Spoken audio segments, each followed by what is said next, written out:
అందరికీ నమస్కారం అండి. రానున్న స్థానిక సంస్థల ఎలక్షన్లలో వార్డు మెంబర్లు కానీ, ఎంపీటీసీ కానీ, సర్పంచులు కానీ, కార్పొరేటర్లు కానీ ప్రతి ఒక్క బీజేపీ అభ్యర్థిని గెలిపించాల్సిందిగా తెలంగాణ ప్రజల్ని కోరుకుంటున్నాము. ఎందుకంటే తెలంగాణ ప్రజలు కూడా కాంగ్రెస్ పార్టీ యొక్క పరిపాలనలో విసుగు చెందిపోయినారు, మార్పు కోరుకుంటున్నారు. ఆ మార్పు ఏదో ఈ స్థానిక సంస్థల ఎలక్షన్ నుంచే స్టార్ట్ కావాలని మేము కూడా కోరుకుంటున్నాము, జనం కూడా కోరుకుంటున్నారు. కాబట్టి బీజేపీకి మంచి రోజులు రాబోతున్నాయి. ఖచ్చితంగా బీజేపీ పార్టీ శ్రేణులు బంపర్ మెజారిటీతోటి ప్రతి గ్రామంలో కానీ, పట్టణాల్లో కానీ బీజేపీ జెండా ఎగరేయబోతున్నారు, గెలవబోతున్నారు.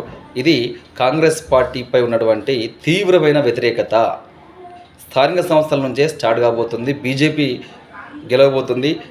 వచ్చే అసెంబ్లీ కూడా బీజేపీ గెలవబోతున్నది. జై హింద్, జై భారత్.